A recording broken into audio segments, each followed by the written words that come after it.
सरकारी रेट पर नहीं बिक रही है। ढेर तो अब भी हमने छोड़ दिया भरने के आलकस में, प्राइवेट बिक जाए। सरसों नहीं बिकी, सरसों चेक की थी ना, तो उसको रिजेक्ट किया और ये बोल दिया सफाई करवा लो। मोटी सरसों है, पूरे मंडी में देख लो, इसकी पकाओ की कोई भी सरसों डेयरी फ्री है। बोल रहे हैं इसका कलर चेंज है।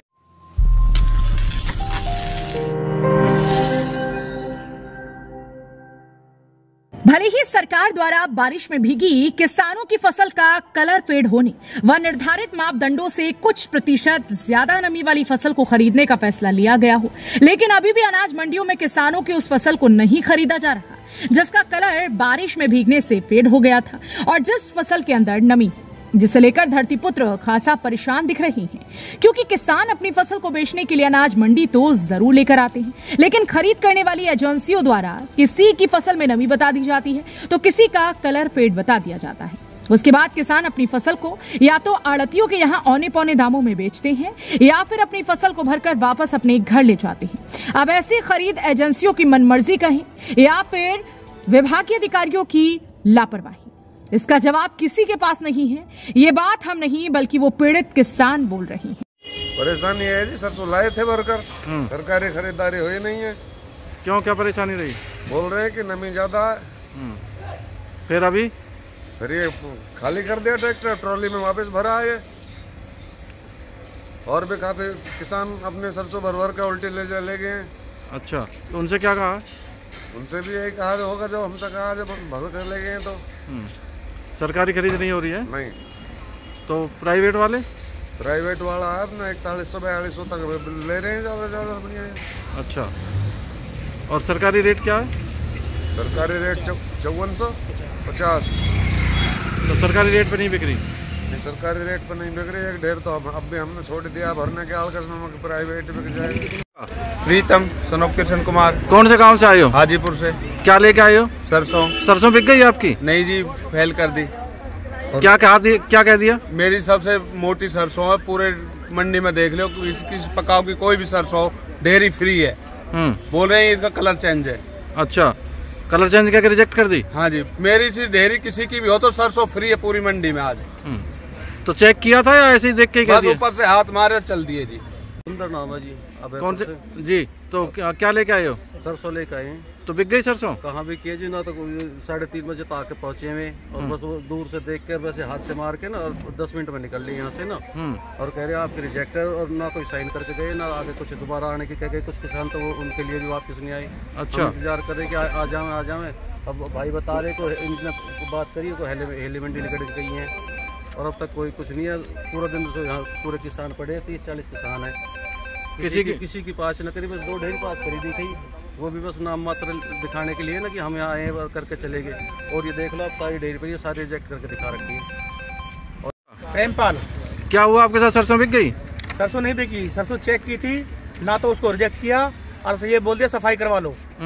और उसके बाद हम अब तक बैठे हुए हैं, हमारी अब तक कोई आए यहीं पे डेयरी पड़ी हुई है। अब हम कहाँ जाएं? क्या कह दिया? ये कह दिया सफाई करवा लो। सफाई के बाद आए नहीं और चले गए। मैंने फोन किया, बोला मैं तो हेली मंडी जा रहा हूँ। अच्छा, तो ऐसे कितने किसान हैं यहाँ पे जिनकी सरसों नहीं खरीदी? कई किसान खड़े सब परेशान है। 30-40 किसान। आपको दिखाई दे रहा ये नजारा सोहना की अनाज मंडी का है, जहां पर आप देख सकते हैं कि पूरी अनाज मंडी किसानों की फसल से अटी पड़ी है। काफी संख्या में गेहूं खुले में पड़ा हुआ है। किसानों को फसल खाली करने के लिए जगह नहीं मिल पा रही, गंदगी पसरी हुई है। अनाज खाली करने वाली किसानों की फड़ों पर लोगों ने टीन शेड डालकर अतिक्रमण किया हुआ है और अपनी अपनी दुकान खोलकर कारोबार कर रही हैं। आवारा पशुओं का जमावड़ा है, किसानों के बैठने के लिए पर्याप्त स्थान नहीं है। यानी कि सोहना की अनाज मंडी को समस्याओं की मंडी कहा जाए तो शायद गलत नहीं होगा। हालांकि किसानों की समस्या को लेकर सोहना एसडीएम ने 2-3 दिन पहले सोहना अनाज मंडी का दौरा भी किया और किसानों की समस्याओं का समाधान करने के लिए संबंधित विभाग के अधिकारियों को आदेश भी दिए, लेकिन संबंधित विभाग के अधिकारियों ने एसडीएम साहब के आदेशों को ही दरकिनार कर दिया।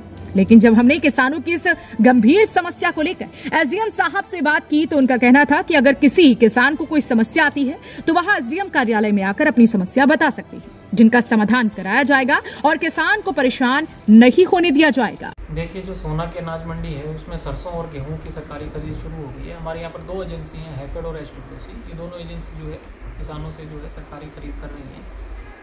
इसके अलावा मैंने भी मंडी का जाके निरीक्षण किया था, तो उस निरीक्षण के आधार पर मैंने पाया कि कुछ गेहूं और जो सरसों की ढेरियाँ थी उसमें कुछ हल्की मॉइस्चर ज़्यादा थी, जिसकी वजह से खरीद शुरू नहीं हो पाई थी। बट वहाँ पे मार्केट कर्मचारियों से जब मैंने इसके बारे में जब पूछा तो उन्होंने बताया कि जी इसकी सरकार की तरफ से कुछ रियायतें आ गई हैं, इवन मॉइस्चर में भी और लस्टर लॉस में भी, जिसके बेसिस पे अब जो है खरीद शुरू की जा सकती है। तो उसकी वजह से अब खरीद शुरू हो चुकी है। वहाँ पे एक दूसरी जो शिकायतें रहती, जनरली इंक्रोचमेंट की शिकायतें रहती हैं, वो मैंने उनका निरीक्षण किया था और अधिकारियों को निर्देश भी दिए थे कि आप जल्द से जल्द इस इंक्रोचमेंट को हटाएं, ताकि किसी भी आने वाले किसान को कोई भी परेशानी का सामना ना करना पड़े। तो आता है किसी किसान को कोई परेशानी आती है तो वो परेशानी मेरे सामने वो ला सकते हैं, हम उसका तुरंत समाधान भी करेंगे। जहां एक तरफ सरकार ने किसानों की फसल के दाने दाने को खरीदने का आश्वासन दिया है, वहीं दूसरी तरफ किसान सोहना की अनाज मंडी में खासा परेशान दिख रहे हैं। जो अपनी फसल को बेचने के लिए सोहना की अनाज मंडी में लेकर के तो जरूर आते हैं, लेकिन जब सरकारी बोली पर किसानों की फसल को खरीद एजेंसियों द्वारा नहीं खरीदा जाता तो किसान अपनी अनाज मंडी में खाली की गई फसल को वापस भरकर अपने घर ही ले जाते हैं। अब इसे स्थानीय अधिकारियों की लापरवाही कहें या फिर अधिकारियों द्वारा सरकार को बदनाम करने की साजिश कहें। हालांकि अब देखना इस बात का होगा कि किसानों की फसल को खरीद एजेंसियों द्वारा खरीदा जाता है या फिर किसान अपनी फसल को औने पौने दामों में आड़तियों के यहाँ बेचने के लिए मजबूर होंगे। हरियाणा वरदान के लिए सोहना से संवाददाता विशाल राघव की रिपोर्ट। देश व प्रदेश की खबरों को सबसे पहले देखने के लिए हरियाणा वरदान चैनल को सब्सक्राइब करें, लाइक करें व शेयर करें।